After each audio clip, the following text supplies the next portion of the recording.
ಅಲ್ಲೂ ಎಐ ಇಲ್ಲೂ ಎಐ ಎಲ್ಲೆಲ್ಲೂ ಎಐ. ನೀವು ನೋಡೋ ಸುದ್ದಿ, ಸ್ಕ್ರೋಲ್ ಮಾಡೋ ಫೀಡ್, ಕೇಳೋ ವಿಡಿಯೋ ಎಲ್ಲದರ ಹಿಂದೆನೂ ಕೃತಕ ಬುದ್ಧಿಮತ್ತೆ ಬರ್ತಾ ಇದೆ. ಅದರ ತಜ್ಞರು ಎಚ್ಚರಿಕೆ ಕೊಡ್ತಿದ್ದಾರೆ, ಈ ಎಐ ಬಬಲ್ ಬೇಗನೆ ಸಿಡಿಬಹುದು ಅಂತ.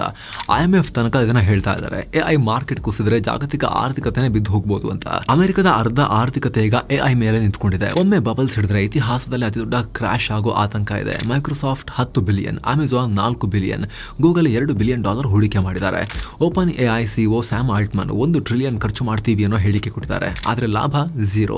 MIT ರಿಪೋರ್ಟ್ ಪ್ರಕಾರ 95% ಎಐ ಕಂಪನಿಗಳಿಗೆ ಲಾಭನೇ ಕಂಡಿಲ್ಲ. OpenAI $12 billion loss. Elon ಮಸ್ಕ್ರ ಎಕ್ಸ್ ಎಐ ತಿಂಗಳಿಗೆ $1 ಬಿಲಿಯನ್ ಲಾಸ್. ಸೊ ಇದು 2000 ಇಸವಿಯ .com ಬಬಲ್ ನೆನಪಿಸ್ತಾ ಇದೆ. ಆಗ 78% ಮಾರ್ಕೆಟ್ ಕಿತ್ಕೊಂಡು ಹೋಗಿತ್ತು. $5 ಟ್ರಿಲಿಯನ್ ಲಾಸ್ ಆಗಿತ್ತು. ರಿಸೆಷನ್ ಶುರುವಾಗಿತ್ತು. ಇವತ್ತು ಕೂಡ ಕೆಲವು ಕಂಪನಿಗಳು ಅವರವರಿಗೆ ದುಡ್ಡು ಕೊಟ್ಕೊಂಡು ಇದನ್ನ ಮೇಲಕ್ಕೆ ತಗೊಂಡು ಹೋಗ್ತಿದ್ದಾರೆ. ಉದಾಹರಣೆಗೆ ಎನ್ವಿಡಿಯಾ ಓಪನ್ ಎ ಅದೇ ಹಣವನ್ನ ಎನ್ವಿಡಿಯಾ ಚಿಪ್ ಖರೀದಿಗೆ. ಲಾಭ ಯಾರಿಗೂ ಇಲ್ಲ, ಶೇರ್ ಬೆಲೆ ಮಾತ್ರ ಗಗನಕ್ಕೆ.